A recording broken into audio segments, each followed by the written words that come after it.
الحمد لله الذي هدانا سواء الطريق وجعل لنا التوفيق خير رفيق، والصلاة والسلام على من كان نبيا وآدم بين الماء والطين. أما بعد، فأعوذ بالله من الشيطان الرجيم. بسم الله الرحمن الرحيم. لقد من الله على المؤمنين إذ بعث فيهم رسولا من أنفسهم يتلو عليهم آياته ويزكيهم ويعلمهم الكتاب. صدق الله مولانا العظيم، وصدق رسوله النبي الأمين الكريم، ونحن على ذلك لمن الشاهدين والشاكرين، والحمد لله رب العالمين. حشر تک ڈالیں گے ہم پیدائش مولا کی دھوم، حشر تک ڈالیں گے ہم پیدائش مولا کی دھوم، مثل فارس نجد کے قلعے گراتے جائیں گے.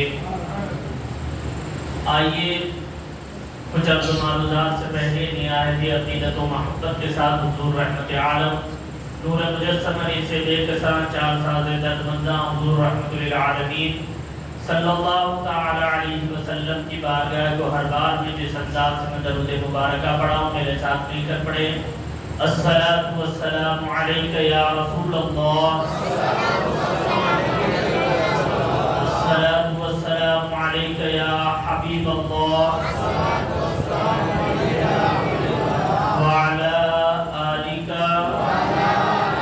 واصحابک یا نور اللہ صلی اللہ تعالی علیہ وسلم.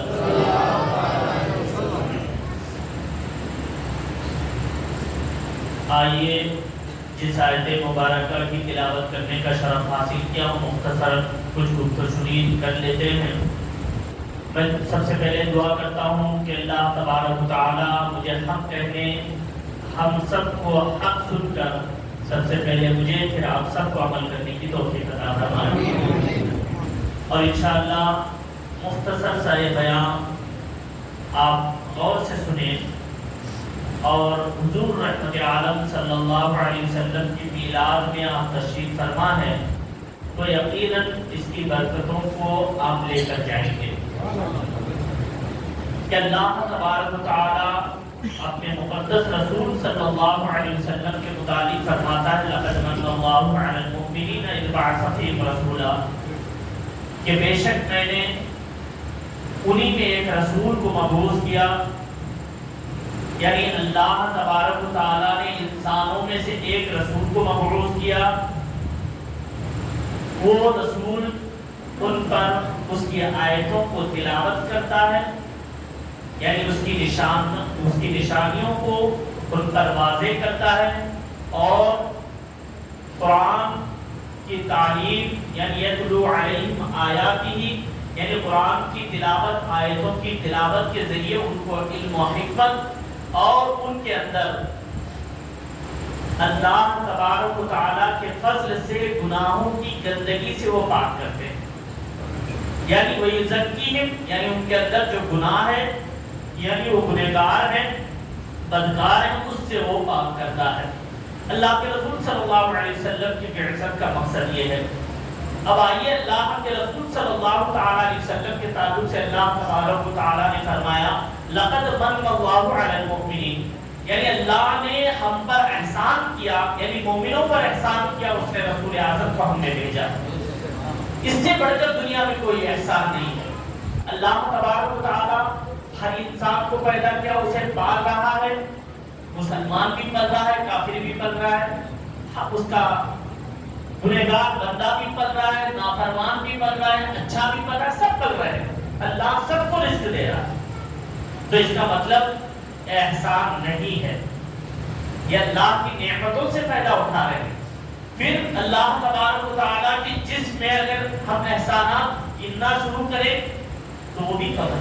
آنکھ چھوٹی نعمت ہے، جسم کے ہر ایک عضو پر غور کرو. اگر کسی کا کٹا ہوا ہاتھ ہو تو اسے دیکھ کر کیا کہتے ہو کہ اللہ تیرا احسان ہے کہ تو نے مجھے ہاتھ جیسی نعمت عطا کی. کسی کا پیر کٹا ہو، کوئی لنگڑا ہو، اسے دیکھ کر دل میں یہ تمنا پیدا ہوتی ہے کہ اللہ تیرا بہت بڑا احسان ہے کہ تو نے مجھے میرے پیروں کو صحیح سلامت رکھا. میں کہوں کہ اللہ تبارک و تعالیٰ جسم کو طاقت و توانائی دینے کے باوجود کبھی پیروں میں درد، کسی کے گھٹنوں میں درد یا جسم میں درد آ جائے تو آدمی بے قرار ہو جائے، تو پتا کیا چلا کہ اللہ کی ہر چیز نعمت ہے، لیکن اللہ تبارک و تعالیٰ فرماتا مومنوں پر میں نے خاص احسان کیا، کیونکہ یہ صحت و تندرستی تو ہر قوم کو اس نے عطا کی ہے، ہر انسان کو اس نے صحت و تندرستی، مال دیا اور صحت و تندرستی دی، نعمتیں ہزار نعمتیں دیا. اللہ تبارک و تعالیٰ کہتا ہے مومنوں پر احسان ہے، اس کو ان میں میں نے اپنا رسول بھیجا، تو یہ احسان ہے. اور اللہ فرماتا ہے وَأَمَّا بِنِعْمَةِ رَبِّكَ فَحَدِّثْ. کیا ہے قرآن کی آیت ہے کہ میری نعمتوں کا چرچا کرو. خدا کیا کہتا ہے؟ میری نعمتوں کا وَأَمَّا بِنِعْمَةِ رَبِّكَ فَحَدِّثْ، میری نعمتوں کا چرچا کرو. یعنی اللہ تبارک و تعالیٰ کہتا ہے میری نعمتوں کا چرچا کرو. میں پوچھنا چاہتا ہوں کہ اللہ ہمارے گھر آج ایک بیٹا پیدا ہوا تو یہ تیری نعمت ہے، تو باپ کیا کہتا ہے؟ خوشی خوشی سب سے پہلے اپنے گھر اور رشتہ دار اعزاء و اقارب کو سب کو کال کر کر کے بتائے گا آج میرے یہاں بیٹا پیدا ہوا. یعنی اللہ نے نعمت دی، اس کا چرچا کر رہا ہے، سب کو بتا رہا ہے کہ اللہ نے مجھے بیٹا عطا کیا ہے، یہ اللہ کی نعمت ہے، کا خوش ہے، نعمت کا چرچا کر رہا ہے کہ ہاں میرے گھر میں بیٹے کی ولادت ہوئی. کہاں کئی سارے حضرات آتے ہیں حضرت بچے نہیں ہے دعا کر دیجئے، تو پتا کیا چلا کہ اللہ جو نعمت دے، اللہ فرماتا وَأَمَّا بِنِعْمَةِ رَبِّكَ فَحَدِّثْ، اللہ کی نعمت کا چرچا کرو. اب خدا کہتا ہے نعمت کا چرچا کرنا چاہیے، تو اب بتاؤ اللہ نے سارے نعمتیں عطا کیا، کہاں کون سی نعمت کا چرچا کریں؟ اللہ آنکھ بھی تیری نعمت ہے، کان بھی تیری نعمت ہے، زبان بھی تیری نعمت ہے، تو نے پیر عطا کیا وہ بھی تیری نعمت ہے. کہاں کس چیز کا چرچا کریں، کہاں کون سی چیز؟ اب دیکھنا پڑے گا کہ اللہ کے نزدیک سب سے زیادہ بڑھ کر کوئی احسان ہے یا نہیں کہ اللہ کے نزدیک، کیونکہ دنیا پیدا کیا تو خدا کہتا ہے انما الحیات الدنیا لعب و لہو، کہ بے شک دنیاوی زندگی کھیل تماشا.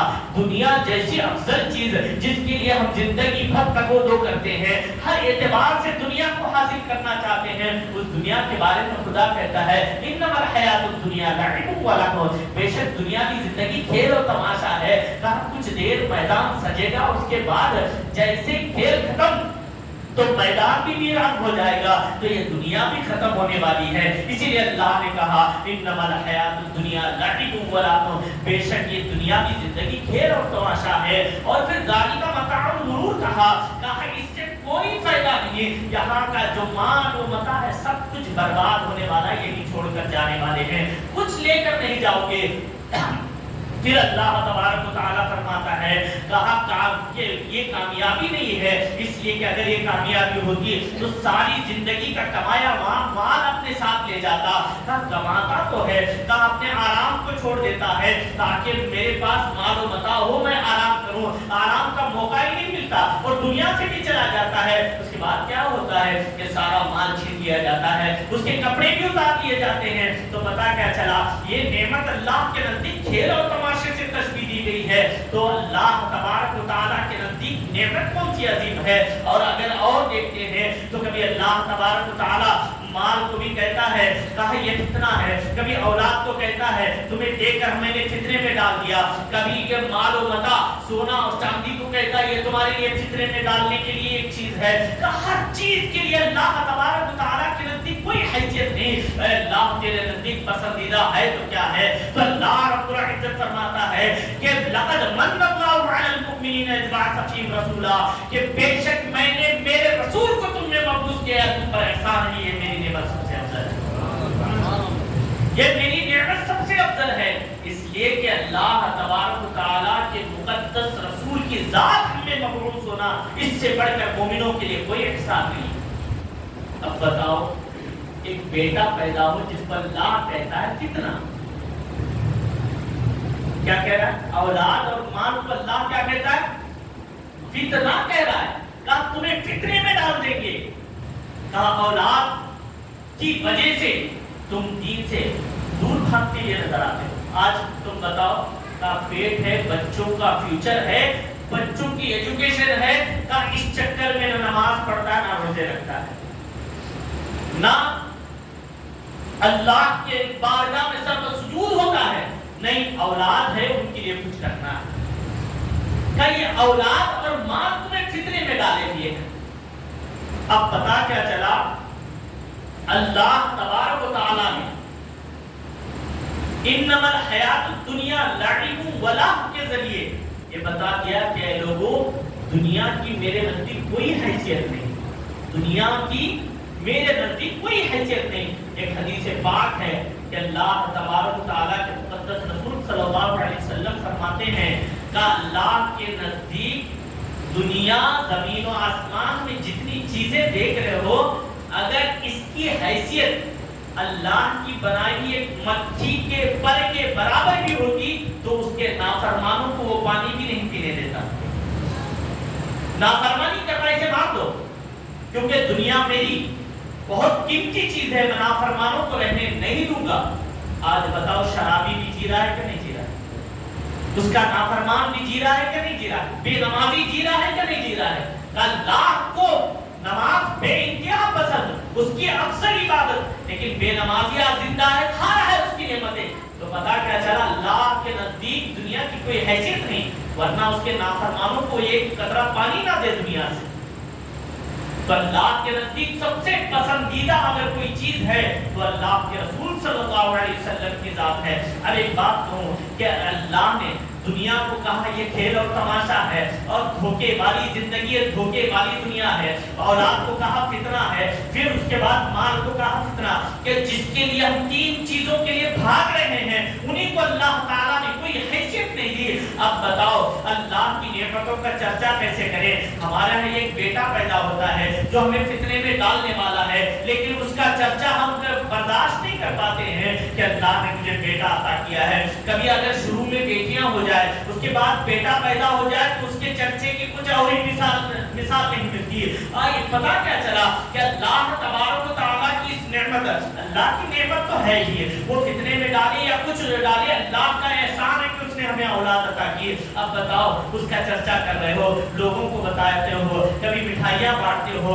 کبھی اس کے لیے فنکشن کرتے ہو، یہ ساری چیزیں ہوتی ہے۔ اب بتاؤ سب سے بڑا اور اللہ کا وہ احسان تو ہے، لیکن خدا نہیں جتایا کہ میں نے تمہیں اولاد دے کر تم پر مومنوں احسان کیا ہے، بلکہ احسان تو ہے اس کا، لیکن اللہ نے نہیں کہا میں احسان کیا ہوں۔ لیکن رسول اعظم کو جب دینے کی بات آئی تو خدا کہتا ہے کہ میں نے مومنوں پر احسان کیا۔ تو اب بتاؤ اس نعمت کا چرچا کس طرح ہونا چاہیے؟ اس نعمت کا چرچا کس طرح جو سب سے افضل، خدا کے نزدیک بھی افضل، دنیا میں سب سے افضل، تمام بندوں سے افضل، تمام انبیاء سے افضل، تمام مرسل سے افضل، اب یہ سب سے بہتر چیز ہے۔ اللہ کے رسول صلی اللہ علیہ وسلم خود فرماتے ہیں کہ میں اس وقت کنتو نبی کے بعد بین الماء والطین، میں اس وقت بھی نبی تھا جب حضرت آدم ابھی تیار بھی نہیں ہوئے تھے، ان کا پتلا بنایا بھی نہیں گیا تھا، ابھی وہ مٹی اور پانی کے درمیان تھے، کہیں مٹی پڑی ہوئی تھی تو کبھی کہیں پانی تھا، ابھی وہ مٹی اور پانی کو بھی جمع نہیں کیا گیا تھا،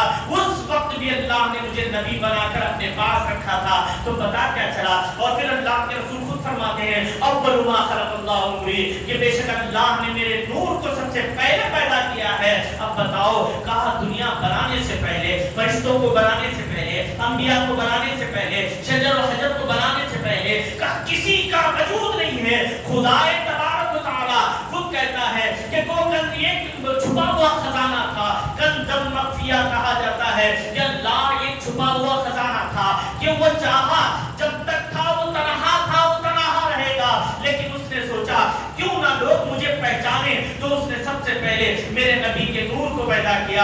اللہ تبارک و تعالیٰ نے حضور رحمت عالم صلی اللہ علیہ وسلم کے نور کو پیدا کیا۔ اب اللہ کے رسول صلی اللہ علیہ وسلم کو اللہ نے اپنے پاس رکھا، جب تک زمانہ چلتا رہا چلا۔ حضرت جبریل کہتے ہیں کہا ایک مرتبہ حضرت جبریل سے حضور صلی اللہ علیہ وسلم نے پوچھا تھا آپ کی عمر کیا ہے؟ تو انہوں نے کہا مجھے نہیں معلوم ہے عمر کیا ہے، لیکن اتنا جانتا ہوں ایک تارا چمکتا تھا، ایک چوتھے حجاب میں ایک تارا چمکتا تھا جو 70,000 سال کے بعد ایک مرتبہ چمکتا تھا۔ کتنا؟ 70,000 سال کے بعد۔ میں نے اسے 72,000 دفعہ دیکھا ہے۔ اب جب عمر کتنی ہوئی 70,000 سال کے بعد ایک بار، تو 70 مرتبہ نہیں دیکھے، 72,000 مرتبہ دیکھے، تو کتنی لمبی عمر بھی نا، لاکھوں کروڑوں اربوں سال گزر گئے۔ اس پر اللہ کے رسول فرماتے ہیں وَعِزَّتُ رَبِّي عَلَى ذَلِكَ الْكَوْكَبِ، کہ میرے رب کے عزت کی قسم میں ہی وہ تارا تھا، وہ تارا میں ہی تھا جسے تم 72,000 دفعہ دیکھے ہو، میں ہی تھا، کہ اللہ نے مجھے پہلے بھیجا نہیں، سب سے اخیر میں بھیجا۔ اب بتاؤ اس سے بڑی نعمت کا چرچا نہ کرے تو کیا کریں؟ کہا جن کے یہاں آج سوگ من رہا ہے مننے دو، کہ میں کہوں کہ اللہ تبارک و تعالیٰ کے مقدس رسول صلی اللہ علیہ وسلم حضرت یعقوب فرماتے ہیں نثار تیری چہل پہل پر ہزاروں عید ربیع الاول، نثار تیری چہل پہل پر ہزاروں عید ربیع الاول، سوائے ابلیس کے جہاں میں سبھی خوشیاں منا رہے ہیں۔ حضور پیدا ہوئے تھے تو تکلیف کسے بھی تھی؟ ابلیس کو بھی۔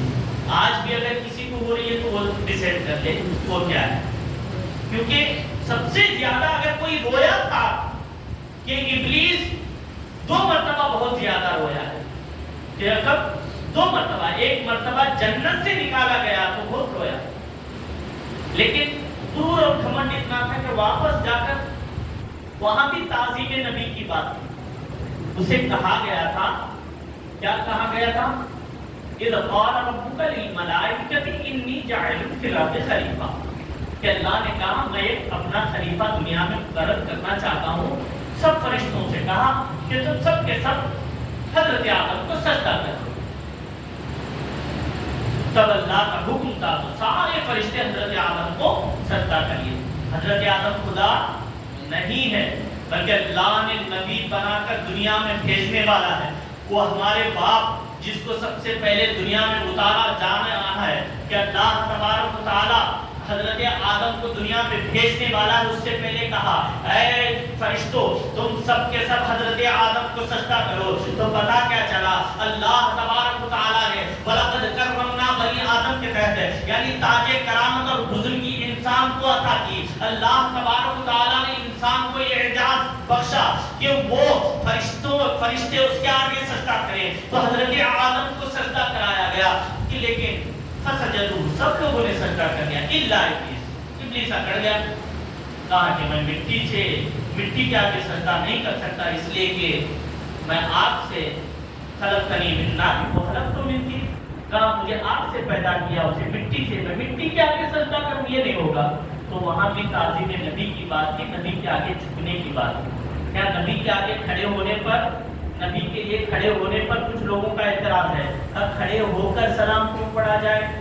تعظیم ہوتی ہے، کسی بڑے کے سامنے کھڑے ہو کر سلام کرنا یہ تعظیم ہوا کرتا ہے، ہاں یہ تعظیم ہے۔ کب کھڑے ہو کر کیوں نہیں؟ کب کھڑے ہونے میں زیادہ ادب ہے، سمجھ رہے ہو؟ کھڑے ہونے میں زیادہ ادب ہے۔ تو مختصر اللہ تبارک و تعالیٰ کے مقدس رسول صلی اللہ تعالیٰ علیہ وسلم کو اللہ تبارک و تعالیٰ نے یہ عظیم نعمت دنیا میں بھیجی اور انسانوں کے لیے کہا کہ یہ تو اے مومنوں، کہا کافروں سے کوئی سروکار نہیں ہے، کہا جتنے ہیں ان کو چھوڑ دو، لقد من اللہ علی المؤمنین، مومنوں پر احسان ہے۔ جو احسان سمجھتا ہے تو اللہ تبارک و تعالیٰ کے قرآن کی دوسری آیت کہتی ہے اگر تو نعمت سمجھتا ہے، اگر تو احسان سمجھتا ہے تو اب تیرے اوپر وَأَمَّا بِنِعْمَتِ رَبِّكَ فَحَدِّثْ کے تحت اس کا چرچا ضروری ہے۔ کہا اس کے لیے تمہیں چرچا کرنا ہوگا، کہا ایسا نہیں، کہا حضرت آدم حضرت حضور صلی اللہ علیہ وسلم کے بعد صحابہ تھے، تابعین تھے، تبعی تابعین تھے، کہا یہ سب لوگوں نے کیا ہے یا نہیں کیا ہے وہ بات کی بات ہے، اگر اس پر جاؤں تو بہت طویل گفتگو ہو جائے گی، مختصر اتنی بات جان لو کہ اللہ تبارک و تعالیٰ کے مقدس رسول قرآن کی آیت میں دے رہا ہوں کہ اللہ نے کہا مومنوں پر احسان ہے، نبی مومنوں پر احسان ہے نبی کا دنیا میں آنا۔ اب اللہ تبارک و تعالیٰ کے مقدس رسول جب ہمارے لیے احسان ہے تو قرآن کی دوسری سورہ دوحہ کی آیت بتاتی ہے وَأَمَّا بِنِعْمَةِ رَبِّكَ فَحَدِّثْ، اپنے نعمتوں کا جب تمہیں نعمت مل جائے اس کا چرچا کرو، چرچا اب اللہ کے رسول سے بڑھ کر کوئی نعمت نہیں، اب ہم چرچا بھی قرآن کے حکم کے مطابق تو ہمارے لیے دلیل کافی ہے۔ المختصر، اللہ کے رسول صلی اللہ علیہ وسلم کو 12 ربیع الاول شریف کو دنیا میں بھیجا گیا کہ اللہ کے رسول صلی اللہ تعالی علیہ وسلم کا وہ اشراف مکہ میں سے تھے جن کے خاندان کی بہت زیادہ بزرگی، عمر خانے کعبہ اور وہاں کے لوگوں میں سب سے زیادہ بزرگی والا کوئی خاندان تھا، وہ اللہ کے رسول صلی اللہ علیہ وسلم کا خاندان تھا۔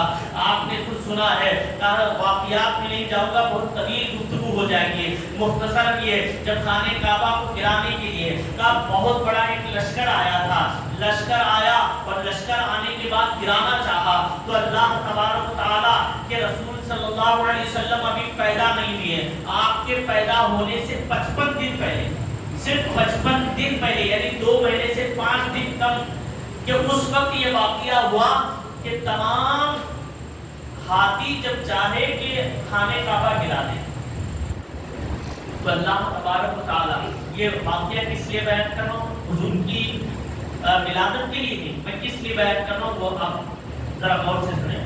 اللہ تبارک و تعالیٰ کے گھر کو گرانے کے لیے ہاتھیوں کا ایک بہت بڑا لشکر لے کر ایک بادشاہ آیا اور گرانا چاہا تو اس پر حضور صلی اللہ علیہ وسلم کے دادا یعنی حضور کے والد کا انتقال ہو چکا تھا۔ حضور جب پیٹ میں 2 مہینے کے تھے اسی وقت ان کے والد کا انتقال ہو گیا، تو حضرت عبد المطلب یعنی حضور کے دادا جو تھے وہ اس وقت وہ قوم کے لیڈر تھے، پورے شہر مکہ کے سردار تھے۔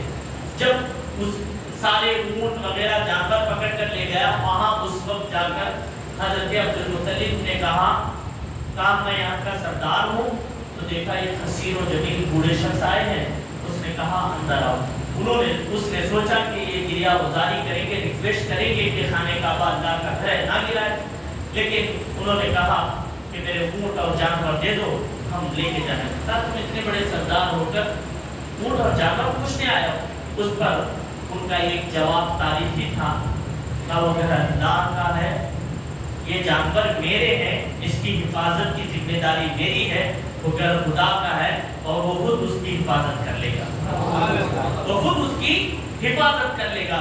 اس کے بعد آپ اپنے جانور لے کر چلے گئے اور اس کے بعد اس نے چاہا کہ خانے کعبہ کو گرانے کے لیے جب اونٹ یہ بڑے بڑے ہاتھی تیار ہو گئے، اس وقت اللہ نے ایک چھوٹی چھوٹے پرندوں کو جسے ابابیل کہا جاتا ہے، یہ پورے آسمان پر ایک دم گشت کرنے لگے اور اللہ تبارک و تعالیٰ نے اپنے گھر کی حفاظت ان چھوٹے چھوٹے پرندوں سے لیا۔ تو پتا کیا چلا کہ سارے لشکر کو تہس و نہس کر کے رکھ دیے۔ تو میں یہ کہتا ہوں کہ اکثر لوگ اپنے اندر یہ بہت زیادہ اپنے اندر یہ چیز رکھتے ہیں کہ ہمارے ذریعے دین کا کام ہو یا ہمارے ذریعے۔ ایک بات یاد رکھ لو کہ اللہ تبارک و تعالیٰ کا احسان ہو، جس سے چاہے دین کا کام لے لے، وہ چاہے تو پرندوں سے لے لے تو کبھی مچھر سے بھی لے لیتا ہے، کہ اللہ تبارک و تعالیٰ کے دین کی خدمت اگر مومنوں کے حصے میں آ جائے تو یہ اس کا احسان ہے، ہمارا کوئی کمال نہیں۔ تو اس لیے جب بھی تمہیں اچھے کام کا موقع ملے، آج کے پیغام میں اسے نوٹ کر لینا، جب بھی تمہیں اچھے کام کا موقع ملے تو یہ بس سوچنا کہ میں ہی کیوں، یہ سوچو کہ اللہ اتنے لوگوں میں میں ہی تیرا احسان، سمجھ رہے ہو؟ اللہ چاہے تو پرندوں سے بھی اپنا کام لے لے۔ اور جانتے ہو اتنا بڑا ظالم حضرت ابراہیم کے مقابلے میں آیا اور کوئی نہیں تھا اس کے مقابلے کے لیے، جب اللہ نے ایک مچھر کو پیدا کیا جو اس کے ناک میں گھس کر اسے ہلاک کر دیا، تو پتا کیا چلا؟ خدا تبارک و تعالیٰ اپنے دین کا کام کسی سے بھی لے لے، تو تمہیں موقع مل جائے تو اسے بڑھ کر۔ اور اللہ کے رسول صلی اللہ تعالیٰ علیہ وسلم کے متعلق کچھ مختصر تاریخ میں آپ کے سامنے پیش کر کے اپنی گفتگو ختم کر دوں۔ یہ بیچ میں جو بات آئی تھی اسے نوٹ کر لیں کہ جب بھی ہمیں دین کے کام کا موقع ملے تو یہ مت سوچنا کہ میں ہی کیوں، بلکہ یہ سوچنا کیوں نہ ہو کہ میں ہی وہ کام کر دوں۔ اس بات کا ہمیشہ پیسوں کے ذریعے ہو یا وقت کے ذریعے کسی بھی طرح اگر دین کے کام کے لیے یعنی جو بھی ہو سکتا ہے تم سے کسی بھی طرح کے کام اگر موقع مل جائے تو اسے غنیمت جاننا۔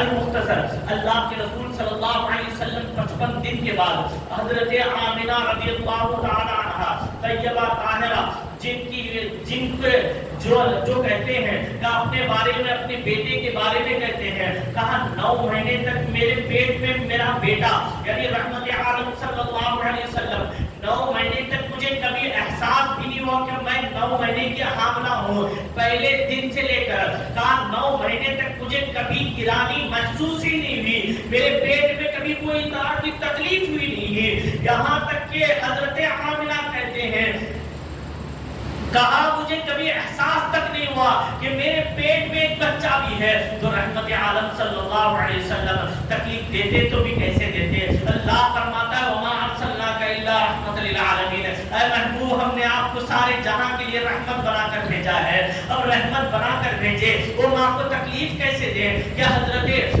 آمنہ کہتی ہے کہ پورے 9 مہینے تک کبھی اس بات کا مجھے ایک مرتبہ بھی احساس نہیں ہوا کہ میرے پیٹ میں ایک بچہ بھی ہے۔ کہا 9 مہینے گزر گئے مجھے احساس تک نہیں ہوا، لیکن جب 12 ربیع الاول کی رات میں مجھے گھبراہٹ سی محسوس ہونے لگی، میں گھبرا رہی تھی کیونکہ میرے ساتھ میرا شوہر بھی نہیں ہے اور میں اپنے سسر کے ساتھ رہتی ہوں اور مجھے گھبراہٹ ہو رہی ہے، کروں تو کیا کروں؟ کوئی عورت بھی میرے قریب نہیں ہے۔ کہا اتنے میں کیا دیکھتی ہوں؟ کہا ایک بچہ مجھے تسلی دیتے ہوئے نظر آتا ہے، کہتا ہے اے ماں گھبرانے کی ضرورت نہیں، گھبرانا نہیں، میرا بیٹا مجھے تسلی دیتے ہوئے مجھے آوازیں آ رہی ہے۔ کہا یہ اللہ کے رسول صلی اللہ علیہ وسلم کا وہ بچپنا تھا، اس پر اللہ تبارک تعالیٰ نے آسمان سے ایک نور کی برسات کی اور اس پر جانتے ہو کہ 3 عورتیں نمودار ہوئی، جس میں اللہ کے رسول صلی اللہ علیہ وسلم فرماتے ہیں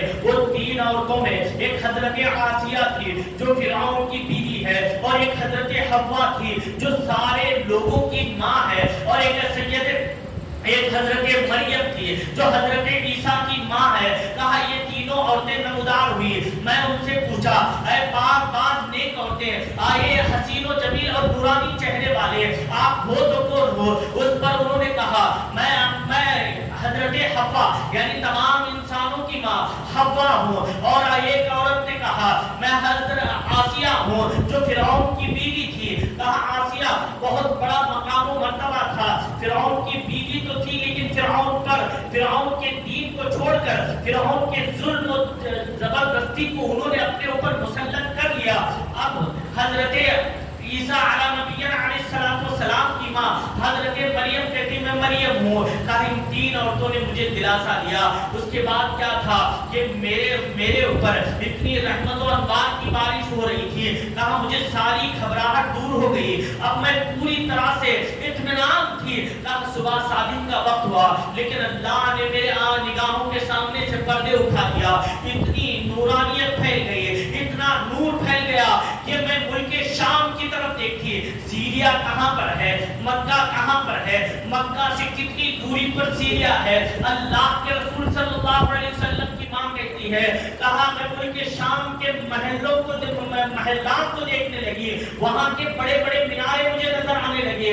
کہا ملک شام تک میری نگاہ کام کرنے لگی اور میں جس طرف دیکھتی اس طرف کے سارے پردے اٹھا دیے جاتے، اور اللہ تبارک و تعالیٰ نے میرے گھر میں جیسے میرے بیٹے کی ولادت تھی، جب اللہ تبارک و تعالیٰ کا ایک مقدس فرشتہ کیا آسمان سے نازل ہوا، اس نے کئی سارے جھنڈے اپنے ہاتھ میں پکڑے تھے، ایک جھنڈا مشرق میں لگایا، ایک مغرب میں لگایا، ایک خانے کعبہ پر، ایک میری گھر کی چھت پر، کہا اس طرح جھنڈے گاڑا تو پتا کیا چلا کہ یہ اللہ کا وہ مقدس بندہ پیدا ہوا ہے جس کی حکومت مشرق و مغرب میں رہے گی، یعنی ہر طرف جس کی نبوت چھا جائے گی اور ساری دنیا کو اپنے رحمت کے سائے میں ڈھانپ لے گی۔ تو اللہ تبارک و تعالیٰ نے اللہ کے رسول صلی اللہ علیہ وسلم کو 12 ربیع الاول شریف کی صبح کا تاج قول یہی ہے۔ کئی سارے لوگ کہتے ہیں 9 ربیع الاول کو پیدا ہوئے تھے، کچھ الگ الگ کہتے ہیں، لیکن 9 ربیع الاول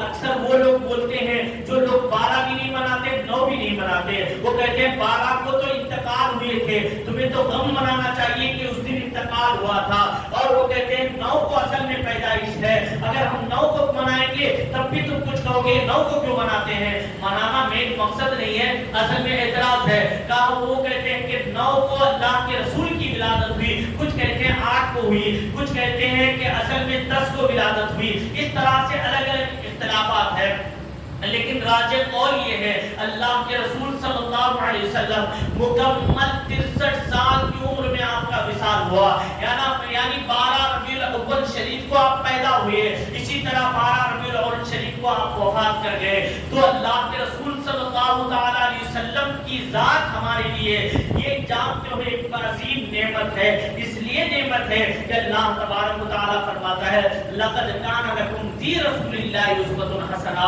اے لوگوں یہ نعمت اس لیے ہے، اسے میں بھیجا ہوں، اس رسول کو جو بھیجا ہوں اس کو تم کاپی کرو، چلتے پھرتے اس کے ڈھنگ میں اپنے آپ کو ڈھال دو، اس کے چال چلن کو اپنے لیے اختیار کر لو، اس کے بیٹھنے اٹھنے کو اپنے لیے لازم کر لو، کہ یہاں تک کہ ہر چیز کو اللہ کے رسول صلی اللہ تعالی علیہ وسلم کی اسوہ حسنہ کو عمل کرنے کی تلقین کی گئی، اس لیے کہ لوگوں یہ بہترین آئیڈیل ہے، اس سے بہترین مٹ نے کسی کو پیدا نہیں کیا، یہ بہترین نمونہ ہے، کہا اس کے علاوہ کوئی ایسا نہیں ہے جو اس طرح کامل انسان ہو۔ تو پتہ کیا چلا، اللہ تبارک و تعالیٰ نے اپنے بہترین مقدس رسول کو بھیجا جو انسانوں کے لیے بہترین رہبر ہے، بہترین رہنما ہے اور بہترین آئیڈیل ہے، کہا جس کے ہر ادا کو اپنا لو، کہا سنت مصطفیٰ کے سانچے میں اپنے آپ کو ڈھال دو، کہا اللہ تبارک و تعالیٰ تمہیں دونوں جہاں میں سکون عطا کرے گا۔ ایک مختصر 2 حدیثوں پر اللہ کے رسول صلی اللہ علیہ وسلم کو صحابہ کس طرح کاپی کرتے تھے، ایک 2 حدیثیں بول کر اپنی گفتگو ختم کر دوں۔ آپ جانتے ہو اللہ کے رسول صلی اللہ علیہ وسلم دنیا میں ایک واحد ذات ایسی ہے، کہا جس کے نہ بیٹھنے کو چھوڑا گیا، جس کے نہ مسکرانے کو چھوڑا گیا، جس کے نہ انگلیوں کے اشارے کو چھوڑا گیا، یعنی ہر چیز کو صحابہ نے نوٹ کیا ہے۔ کبھی اللہ کے رسول صلی اللہ علیہ وسلم فرماتے ہیں فجلس رسول اللہ صلی اللہ علیہ وسلم، اللہ کے رسول اس وقت تشریف فرما ہوئے، بات کرتے کرتے آپ نے انگلیوں کا اشارہ کیا تو صحابہ اس کو بھی نوٹ کرتے تھے اور کہتے تھے اس حدیث کو بیان کرتے وقت اللہ کے رسول 2 انگلیوں کا اشارہ اس طرح کیے، کہا میں بھی اس طرح سے دیکھا ہوں، اور سب کو کہتے اس طرح سے لکھ دیا جاتا تو اللہ کے رسول کی کوئی چیز نہیں چھوٹی۔ ایک مرتبہ جانتے ہو حضرت انس رضی اللہ تعالیٰ عنہ جو حضور کے ساتھ بہت قریبی رہا کرتے تھے، بچپن سے حضور کے ساتھ رہا کرتے تھے، حضرت انس وہ صحابی ہیں جو صحابہ میں سب سے زیادہ عمر پائے ہیں اور سب سے بعد میں انتقال کیے ہیں۔ حضرت انس ایک مرتبہ دیکھا دعوت میں آپ لوگ سالن سے شوربے سے کدو نکال کر کھا رہے ہیں، لوکی جو کدو ہوتا ہے اس کو نکال کر کھا رہے ہیں، کسی نے کہا اے انس کیا کر رہے ہو؟ کہا کیا کر رہے ہو؟ شوربے سے اس طرح سے کدو نکال کر کھا رہے ہو؟ مجھے بھی نہیں معلوم میں کیا کر رہا ہوں، لیکن ایک مرتبہ رسول اعظم صلی اللہ علیہ وسلم کو دیکھا تھا، بس مجھے یہی معلوم ہے کہ اللہ کے رسول نے کیا ہے مجھے کرنا ہے۔ کہا وہ کیا کر رہا ہوں مجھے بھی نہیں معلوم۔ ایک مرتبہ جانتے ہو حضرت عبداللہ رضی اللہ تعالیٰ عنہ ایک درخت کے نیچے سے گزر رہے ہیں، سنتوں کا جذبہ دیکھو، کہا اللہ کے رسول صلی اللہ علیہ وسلم کو اپنا آئیڈیل مان لو، کس طرح سے صحابہ عشق رسول میں سرشار تھے۔ کہا جانتے ہو ایک مرتبہ حضرت عبداللہ رضی اللہ تعالیٰ عنہ سوار ہے، کہا اونٹ پر سوار ہے، سوار ہو کر جا رہے ہیں، درخت ہے، کہا درخت کے نیچے سے گزرے، کہا پاس ہو گئے، پھر واپس آئے، واپس آنے کے بعد پھر اسی درخت کے نیچے سے گزرے، پھر پار ہو گئے، کہا پھر گزر گئے، پھر تیسری مرتبہ آ کر تھوڑا اور ہائٹ میں اپنے آپ کو کیا اور اٹھ کر کہا اپنے امامے کو پھنسا دیا، امامے کو پھنسانے کے بعد امامہ 2-3 چکر کھل گیا، کھلتے ہی آپ وہیں اترے سواری سے، اس کے بعد امامہ باندھ کر آپ چلنے لگے۔ کچھ لوگوں نے کہا اے عبداللہ یہ کیا ماجرا ہے، آخر کیا وجہ ہے؟ کہا پہلے تو باز ہو چکے تھے، کہا نکل جانا چاہیے تھا، دوسری مرتبہ ہے تھوڑا اور اونچا کیا تب بھی نکل گئے، کہا تیسری مرتبہ جان بوجھ کر امامہ پھنسا کر کھلانے کا کیا مطلب ہے؟ کہا اس طرح سے امامہ کھلانا کون سی عقل مندی ہے اور پھر اتر کر بعد میں باندھ لینا، یہ کون سا کھیل تھا؟ اس پر جانتے ہو حضرت عبداللہ کہتے ہیں کہا ایک مرتبہ حضور کے ساتھ میں سفر میں تھا، اسی راستے سے گزرے، یہ وہی درخت ہے جس درخت کے نیچے سے اللہ کے رسول گزرے تو اللہ کے رسول صلی اللہ علیہ وسلم کا امامہ اس ڈالی میں پھنس گیا تھا اور پھنس کر امامہ کھلا، کھلنے کے بعد اللہ کے رسول سواری سے اترے اور امامہ باندھ کر سواری پر سوار ہو کر نکلنے لگے، بس میں نے سوچا وہی طرف ہے، رہا وہی سما ہے، اسی راستے سے گزر رہا ہوں، کیوں نہ اللہ کے رسول کی وہ سنت ادا ہو جائے۔ کہا یہ سنت تم پر ضروری نہیں تھی، نہ ہی یہ سنت ہے اللہ کے رسول صلی اللہ علیہ وسلم کے ساتھ اختیار نہیں بلکہ اتفاقاً ایسا ہوا تھا، لیکن صحابہ کوئی چیز کو نہیں چھوڑتے۔ کہا ادھر سے گزر رہے ہیں، اللہ کے رسول صلی اللہ علیہ وسلم کی وہ سنت بھی ادا ہو جائے۔ تو پتا کیا چلا، اللہ کے رسول صلی اللہ علیہ وسلم کے اسوہ حسنہ کو ہمارے لیے نجات کا ذریعہ کہا۔ تو آج کا پیغام یہی ہے، اللہ کے رسول کی سب سے بڑھ کر میلاد یہ ہے۔ آج عہد کر لو کہ اللہ کے رسول صلی اللہ علیہ وسلم کو کبھی ناراض نہیں کریں گے۔ عہد کر لو کہ اللہ کے رسول، اچھا اب تو مان گئے ہو نا، اللہ کے رسول سے بڑھ کر کوئی نعمت نہیں ہے، مانتے ہو اس بات؟ تو اگر اللہ کے رسول کو نعمت مانتے ہو تو اس مسجد میں عہد کر کے اٹھو، آج کے بعد کبھی رسول اعظم صلی اللہ علیہ وسلم کو تکلیف نہیں پہنچائیں گے۔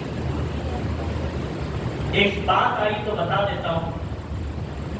ایک مرتبہ حضرت عائشہ صدیقہ اور حضرت حفصہ رضی اللہ تعالیٰ عنہ، یہ دونوں حضور صلی اللہ علیہ وسلم سے ایک مرتبہ آپ نے کہا کہ آپ کے منہ سے مغافر کی بو آ رہی ہے، یعنی بدبو آ رہی ہے، لیکن اللہ کے رسول بدبو سے پاک ہے۔ لیکن ان کا کہنے کا مقصد یہ تھا کہ اللہ کے رسول صلی اللہ علیہ وسلم حضرت ام سلمہ کے گھر زیادہ بیٹھ جاتے، آپ شہد بہت زیادہ پسند تھا اور شہد استعمال کرتے اور وہاں زیادہ رہ جاتے، تو ان کو تھوڑا تکلیف ہوتی تھی کہ اس بیوی کے گھر میں اتنا وقت دیتے ہیں تو کیوں نہ آج پلان کر کے میں بھی وہی بات کروں، تم بھی وہی بات کرے۔ تو اس پر اللہ کے رسول صلی اللہ علیہ وسلم نے اپنے اوپر قسم کھا لی، آج کے بعد میں شہد ہی نہیں کھاؤں گا۔ تو اس پر اللہ تبارک و تعالیٰ نے آیت نازل کی، یا ایھا النبی لما تحرم ما احل اللہ، اے نبی اس چیز کو اپنے اوپر حرام کیوں کرتے ہو جس کو اللہ نے آپ پر حلال کیا ہے۔ تو اس پر جانتے ہو کہ اللہ تبارک و تعالیٰ کے مقدس رسول صلی اللہ علیہ وسلم کی بیویاں بھی ڈیمانڈ رکھی کہ ہماری بھی ضرورتیں پوری ہو، ہم بھی حضور صلی اللہ علیہ وسلم کی بیویاں ہیں، ہمارا بھی تو گریڈ ہے اور ہماری بھی آرزویں پوری کی جائے۔ اس پر اللہ کے رسول صلی اللہ علیہ وسلم بہت بے قرار ہو گئے۔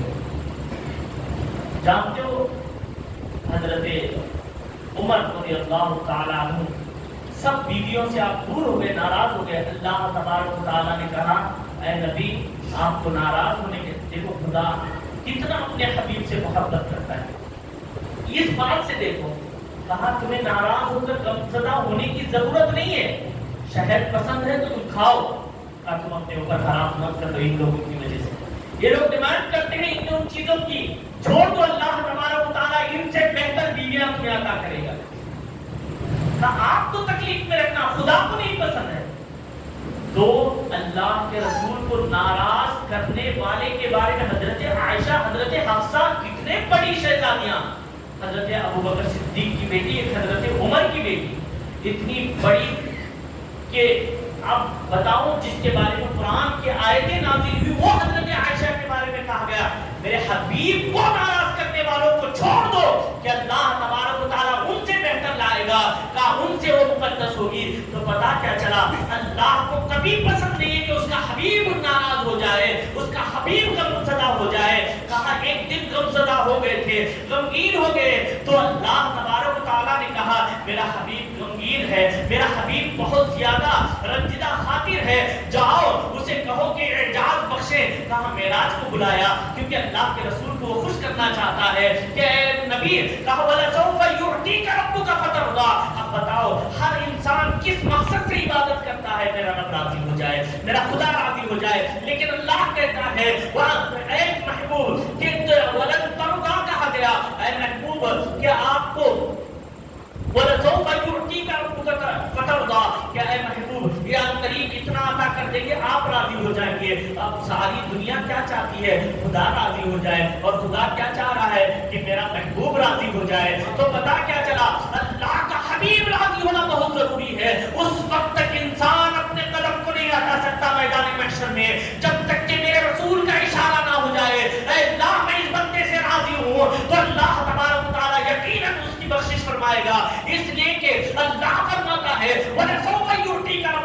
ہوا اے حبیب کہا تمہیں اتنا نواز دیں گے اور قریب اتنا دے دیں گے کہ آپ راضی ہو جاؤ گے. اب بتاؤ خدا جس کی رضا چاہ رہا ہے تو اب بتاؤ آج سے یہ عہد کر کے اٹھو ہم حبیب کی میلاد یہ ہے کہ ہم اللہ کے رسول کو ناراض نہیں کریں گے, اللہ کے رسول کو ناراض نہیں کریں گے.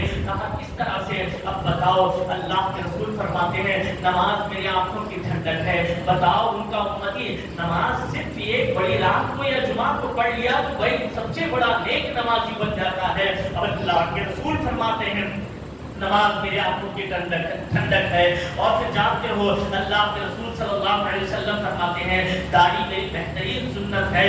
اور اللہ کے رسول صلی اللہ علیہ وسلم کہ صلو کما رأیتمونی اصلی, نماز کو اس طرح پڑھو جس طرح کہ مجھے تم دیکھ رہے ہو, جس طرح کہ میں نماز پڑھتا ہوں. کہ ہماری نمازوں کا بھی کوئی ڈھنگ اور سلیقہ نہیں, چھپا رہے ہیں, سجدے کر رہے ہیں, رکوع کر رہے ہیں, اٹھ رہے ہیں, نہ قرآن پڑھنے آتا ہے, نہ سورہ فاتحہ کا سلیقہ ہے.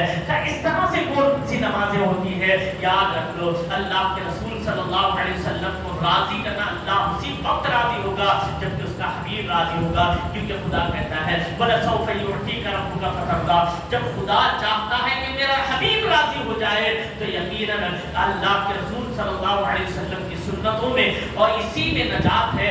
اور یہی چیز ہمیں دونوں جہاں میں سکھروئی بخشے گی انشاءاللہ. میں امید کرتا ہوں آج کا پیغام یہ ہے کہ نماز کے پابند ہو جاؤ گے,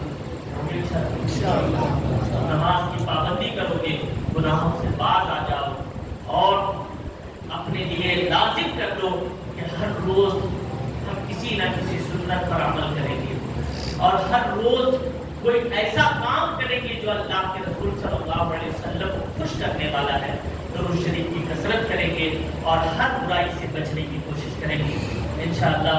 اسی امید پر کہ جو کچھ بیان ہوا اس پر عمل کرنے کی کوشش کریں گے. اللہ تعالیٰ ہمیں توفیق عطا فرمائے اور ہر طرح کے گناہ سے بچنے کی توفیق عطا فرمائے, نمازوں کی پابندی کی توفیق عطا فرمائے اور رسول اعظم صلی اللہ علیہ وسلم کی اس ولادت باسعادت پر اللہ تبارک و تعالیٰ ہم پر خوب رحمت اور اطوار کی بارش نازل فرمائے.